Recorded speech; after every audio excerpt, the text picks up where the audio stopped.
Abbiamo cambiato configurazione, in realtà il produttore di cui dobbiamo parlare, dell'Amarone, oggi non poteva essere qui e quindi in qualche modo dobbiamo riassumere quelle che sono le caratteristiche di questa produzione.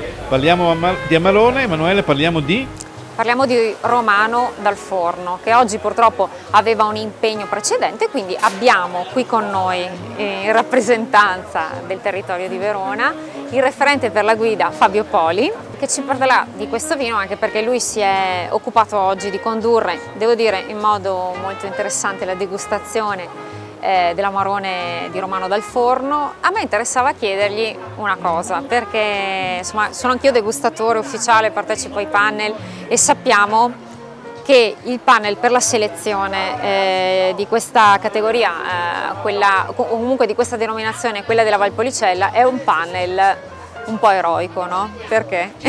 Perché eroico? Beh, insomma, si parla di, credo, 450 vini diversi e messi in maniera che veramente politically correct, nel senso che tutti quanti sono egregiamente quasi troppo blindati dalla stagnola e dal collarino tolto dal consorzio. Solo che è un Amarone.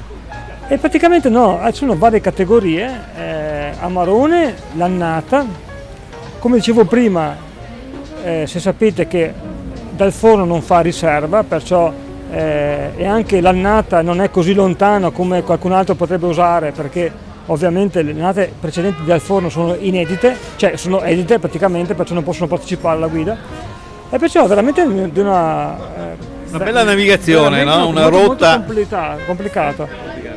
Credo che sia una panoramica poi, vero, importantissima sulla Valpolicella. Credo che sia l'evento in assoluto più importante per la Valpolicella, perché non c'è nessun'altra manifestazione dove si beva in totale cieco tutti questi vini della Valpolicella assieme.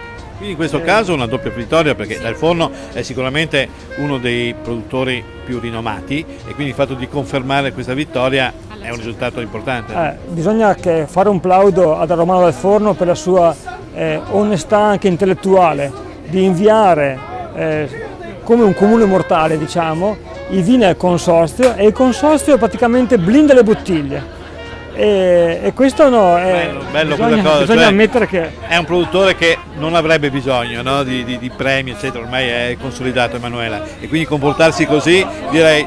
Leggevo prima, erano 23 commissioni, ogni commissione fa circa 18-20 vini a testa, perciò fate conto voi quanti vini sono.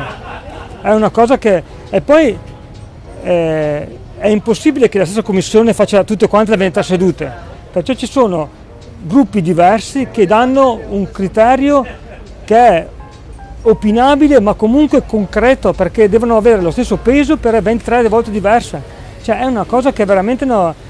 Qui si capisce veramente la qualità di il lavoro grandissimo di questa guida. Un'altra cosa è che tu assaggi a marzo e la guida è fatta per il 2018, perciò devi capire anche la progressione del vino. Non sempre un vino è perfetto in vari momenti della sua storia, perciò ci sono vini che sono pronti per essere buoni adesso, altri che vogliono rompere gli schemi per la storia, perciò è molto complicato bere in cieco con la progressione. Perciò bisogna ammettere che sì, è un bel lavoro, complicato però. Ci sono lavori peggiori francamente. Io a Fabio poi volevo chiedere una cosa, siccome l'universo Amarone è ampio, se ci fa un'istantanea dello stile di Dal Forno, che è comunque uno stile riconoscibile.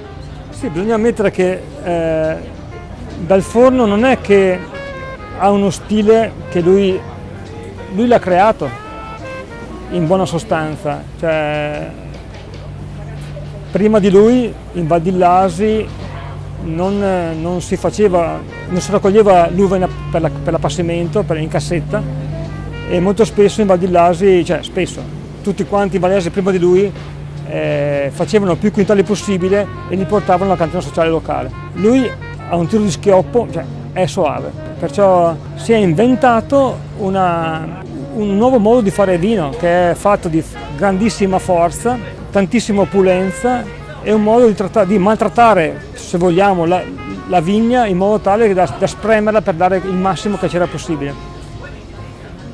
E questo lui ha creato questo stile veramente e l'ha creato lui, cioè lui è stato un faro per gli altri produttori che sono venuti a seguire per questo nuovo stile fatto di grandissima forza. La cosa incredibile è che la ricetta dell'opulenza lui l'ha creata, ma l'ha donata al territorio, e il territorio, pur avendola in mano, non è riuscito in 30 anni di vendemmie dal forno a raggiungerlo. È questo che fa notizia. E lui è sempre... Lui ci ha ancora stupito, avanti, no? ci ha ancora stupito per la sua, oltre che opulenza, anche l'eleganza, cioè il fatto di essere anche, no, oltre la forza ma anche la grazia. È questo che ci ha stupito. Io non aggiungerei altro, perché dopo queste parole qui veramente dal forno risparmiamo qualche soldino se possiamo, compriamoci una bottiglia di Amarone dal forno, la mettiamo lì e aspettiamo.